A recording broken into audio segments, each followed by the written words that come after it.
This happened when I was 14. At the time, I lived with my dad in a quiet neighborhood just outside of Albany, New York.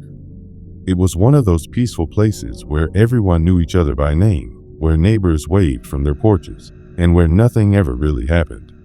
We had a corner lot with a long driveway, and the only streetlight nearby was right next to our mailbox, about 40 feet from the front door. That one light always cast a weird, hazy yellow glow, especially in fall when the nights came early and the wind carried dry leaves across the pavement. My dad worked the night shift at a paper mill about 20 minutes away, which meant I was home alone most evenings. I didn't mind. I liked the independence. He trusted me. I'd come home from school, make myself a microwave dinner, maybe play some games or watch a movie. That was my routine, and I actually looked forward to it. It was a Thursday night, late October. I remember because Halloween decorations were still up all over the neighborhood. Fake spiderwebs, flickering pumpkins, scarecrows. I had just heated up some leftover mac and cheese and was watching reruns of old spy shows in the living room. That's when I heard it. It was faint at first, this subtle, irregular sound. I muted the TV. It was coming from outside. Crunching. The distinct sound of someone walking on gravel, slowly, deliberately. Not just a squirrel or a breeze. Real footsteps. I got up and went to the window, the one that faced the driveway and the mailbox. And I saw him, a man, just standing there under the streetlight, perfectly still. The hood of his green coat was pulled up, shadowing his face, but I could tell he was staring directly at the house. He didn't move, didn't look away, just stood there. My first thought was that maybe it was one of our neighbors. Mr. Klein from 2 houses down sometimes walked his dog at night, but there was no dog, no movement, just this man, silently standing under the light like he was waiting for something. It felt wrong. I turned the porch light on, thinking maybe the sudden brightness would make him leave. Instead, he took one slow step forward. Just one. My heart started pounding. I backed away from the window and double-checked the front door lock. Then I turned off the TV and the lights, hoping he'd think no one was home. 5 minutes passed. I peeked again. He was still there. Now I was officially freaking out. I grabbed my phone and thought about calling my dad, but I didn't want to worry him unless something really happened. Besides, what could he do from 20 minutes away? I went to my bedroom, closed the door, and tried to distract myself with a video game. But my brain wouldn't shut up. Every creak in the house made me jump. I kept thinking about that man. Why was he just standing there? What did he want? I eventually fell asleep sometime after midnight. The next morning, I got up early for school. The man was gone. I stood by the window for a moment, just staring at the mailbox area. Everything looked normal, until I stepped outside. There, on the top of our metal mailbox, was a single word scratched into the surface with something sharp. It was shaky, uneven, but clearly legible. Soon, I just stood there, frozen. I didn't even grab the mail. That day at school, I couldn't focus. My mind kept replaying that scene over and over. The man, the scratching sound I must not have noticed, the word. I told one friend, but he laughed and said it was probably a prank. That night, I kept every light on in the house. My dad thought I was just being dramatic, but I showed him the scratch on the mailbox. He rubbed his chin and muttered something like, "Kids messing around." He promised to stay home that night, but I could tell he didn't think much of it. A few nights later, he had to go back to work. I tried to be brave. I locked every door and window, turned on motion lights, sat in the living room with my phone close and the TV on low. Around 10:30 p.m., the motion light near the driveway clicked on. I didn't want to look, but I had to. I tiptoed to the window, and there he was again. Same man, same coat, standing under the light, but this time, holding something. It was a small object, square, dark. I couldn't make it out clearly. Then he raised his hand, and pointed it at the house. My stomach dropped. It was a phone.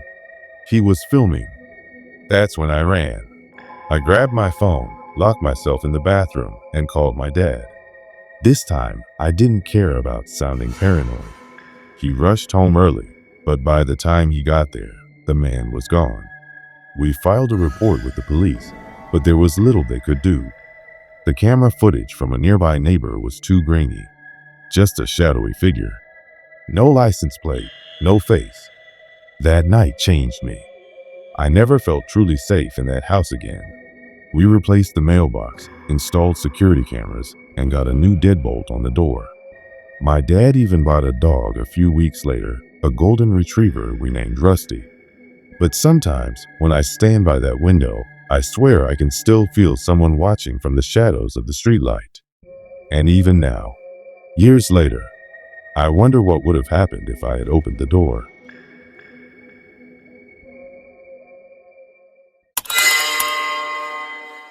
This happened when I was 17. I had just started working as a summer camp counselor in northern Michigan. It was my first real job away from home, a chance to earn some money, hang out with other teens, and get a little independence before senior year. The camp was nestled deep in the woods, nearly an hour from the nearest town. Surrounded by thick forest, there was only one road in and out, and a rusted old chain-link fence wrapped around the perimeter, not to keep the kids in, we were told, but to keep animals out. Black bears, mostly. Or so they said. There was one spot in camp that always made me uneasy. The shed. It sat near the back fence line, almost hidden by trees and thick weeds. The shed was small, just a single wooden door and no windows, and smelled like old mildew and damp earth. Most of us avoided it. Inside were broken tools, old boxes, and some shelves that looked like they were about to collapse. I only ever went in once and felt this wave of heaviness, like I wasn't supposed to be there. The head counselor, Jeremy, said it used to be a maintenance shed, but that no one used it anymore. Just storage, he told us with a shrug. Don't worry about it. I didn't. Not at first. About 2 weeks into the summer, I was assigned to do night watch duty. One of us counselors had to patrol the grounds between 11 p.m. and 2 a.m. just to make sure the kids stayed in their cabins and no animals wandered into the main camp. Usually it was boring, a quiet walk, maybe a few creepy animal sounds, then back to bed. This night was different. It was around 12:30 a.m. I had already done one full loop of the camp and was just cutting behind the dining hall, heading toward the back where the shed was. That's when I saw her. At first, I thought it was another counselor pulling a prank. There was a woman, standing behind the shed. Half visible in the moonlight, just still, completely still. She was wearing a white dress that looked torn and dirty, hanging loosely off her frame. Her long, dark hair was matted and tangled, and even from a distance, I could tell something was wrong. She didn't move, didn't flinch when I shined my flashlight her way. "Hey," I called, trying to sound brave. No response. I took a few steps closer, thinking maybe she was hurt. "Ma'am, are you okay?" I asked. That's when she tilted her head. Slowly, too slowly, and smiled. It wasn't a normal smile. It stretched wide, too wide, showing her teeth in a way that made my stomach turn. Her eyes were locked on me, wide and glassy like she wasn't even blinking. I took a step back. She took a step forward. That was enough. I turned and ran. Back toward the cabins, past the fire pit, straight to the staff lodge. I locked the door behind me and grabbed the walkie-talkie off the charging station. "Jeremy," I whispered, breathless. "There's someone behind the shed. A woman. She's just standing there." There was a long pause on the other end. Then, "You sure you're not just seeing things?" he asked. "It's late, man. Your eyes play tricks out here." "I'm serious." She smiled at me. She was staring like she knew me. Another pause. "All right, stay put. I'll check it out." He didn't sound convinced. 10 minutes later, Jeremy radioed back. Nothing back there. No footprints. No woman. Sheds empty. I didn't sleep much that night. The next morning, I walked out to the shed with two other counselors, trying to prove to myself it was all in my head. But it wasn't. There were scratches on the back wall of the shed. Deep, jagged marks, some horizontal, some vertical, as if someone had clawed at the wood with bare hands. Bits of fingernail were caught in the splinters. We showed Jeremy. He said maybe a raccoon got in, but raccoons don't leave fingernails. That night, I kept my flashlight and a pocket knife by my bed. 3 nights later, I was back on night watch. I told myself I wouldn't even go near the shed. I'd stick to the main trail, stay near the cabins, and avoid the woods entirely. But the radio crackled. "Can you check out the back fence?" Jeremy's voice came through. One of the motion lights just went off. I didn't want to. Every part of me was screaming not to. But I went. I followed the gravel path until the light from the camp faded behind me. The woods were dead quiet. Even the crickets weren't chirping. I reached the fence. The motion light was still on, casting an eerie glow over the grass and trees. And that's when I saw her again. This time, she was standing on the inside of the fence. Closer. Her dress was soaked in something dark. Her face. I don't know how to explain it. She looked almost joyful, but twisted. Her mouth hung open wider now, as if she were laughing silently. And in her hand, she held something. A finger. I ran again. Full sprint. Didn't stop until I reached the staff lodge. Slammed the door, locked it, and called Jeremy. He came running. This time, we searched the area together. Still no woman. No prints. No blood. But the scratches on the back of the shed? There were more of them now. Deeper. Fresher. That was my last summer at that camp. When the season ended, I packed up and left without saying much. A few other counselors mentioned weird stuff, missing tools, strange dreams, shadows moving in the woods, but no one ever saw her. At least, no one admitted to it. I still dream about her sometimes, standing there behind the shed, smiling, waiting.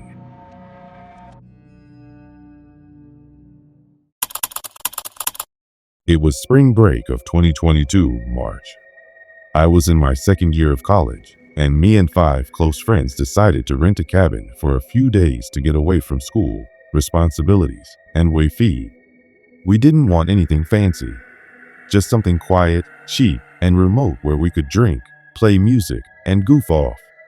We found this one listing online, a 2-story cabin in South Carolina, surrounded by woods and not far from a lake. It was dirt cheap for its size, and the listing said it was on private land. 2 bathrooms, 4 bedrooms, a fire pit, and wraparound porch. No neighbors, just trees. Sounded perfect.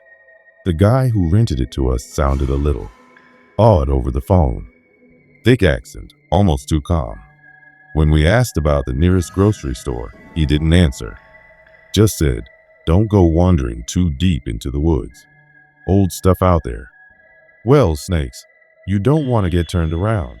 We laughed about it after the call. Thought he was trying to add spooky southern flavor to his cabin's image. We should have taken it seriously. The drive out was long. GPS dropped out about 45 minutes from the location.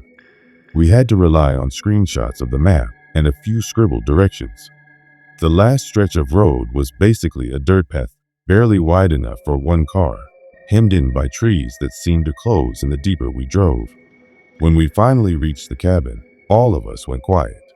It looked old, weathered. A couple shutters hung crooked on rusty hinges.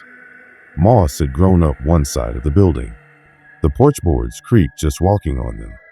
It didn't look like the photos, but we were already there, and none of us wanted to be the one to back out. We unloaded, chose rooms, and opened some drinks. That first night wasn't bad. Fire pit, Bluetooth speaker blasting music, burgers on the grill. By 11 p.m., the temperature dropped, and we moved inside. That's when I started to notice how dark it was outside. I don't mean rural dark. I mean pitch black.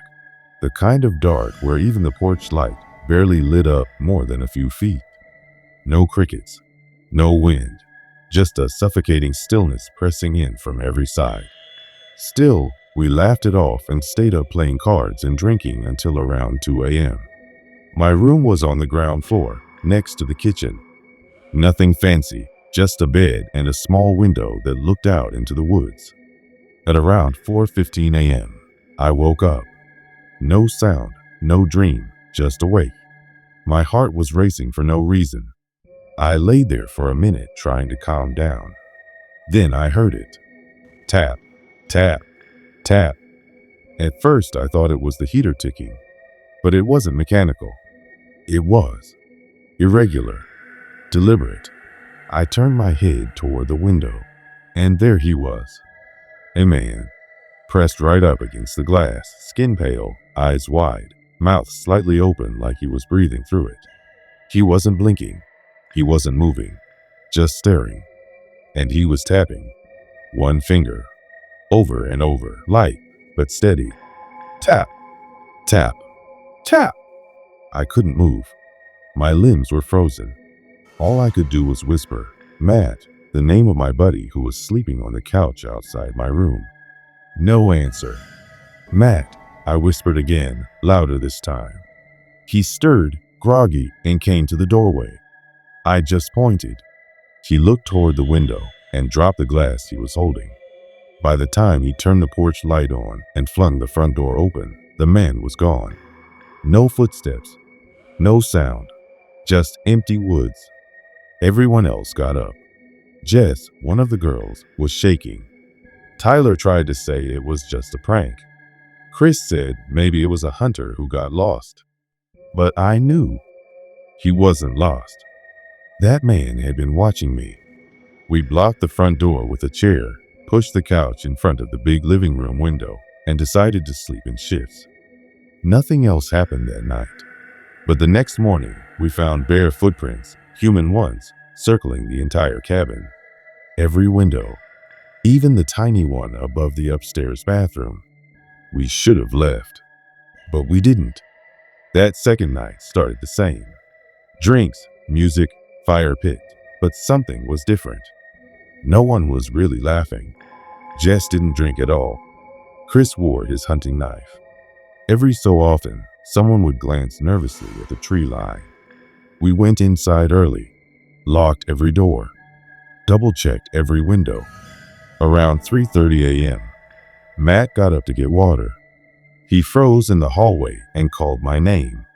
I got up, heart already racing, and saw what he was pointing at. There was someone in the kitchen. It was the same man. But this time, he was inside, naked. His back was to us, covered in long red scratches, like he'd been crawling through brambles or worse. He was just standing there in front of the fridge, gently swaying, like he didn't know where he was. No one spoke. No one moved. Matt slowly backed up. I grabbed a pocket knife from the coffee table. Sarah had the fire poker. Chris broke a chair leg into a club. We flipped on the kitchen light. He was gone. The back door hung open, not broken, not forced, just open. We left. That was it. No one argued. We grabbed only what we needed, phones, wallets, keys, and drove down that narrow dirt road until we hit cell signal. We called the sheriff from a diner an hour away. When we described the man, the deputy's face dropped. He didn't even look surprised, just nodded slowly and said, "Yeah, we've had folks squatting up in those woods. Not all of them right in the head." We tried to explain this wasn't just some homeless guy. This man had come back twice, stared through our windows, got inside somehow, had a key or picked the lock. The deputy just kept nodding. When we mentioned the cabin owner, he paused like he recognized the name, but didn't say anything. The listing disappeared a few days later, wiped clean. No contact info, no refund, no deposit. To this day, we don't talk about that trip much. But I still dream about that man, standing in the kitchen, scratched, swaying, smiling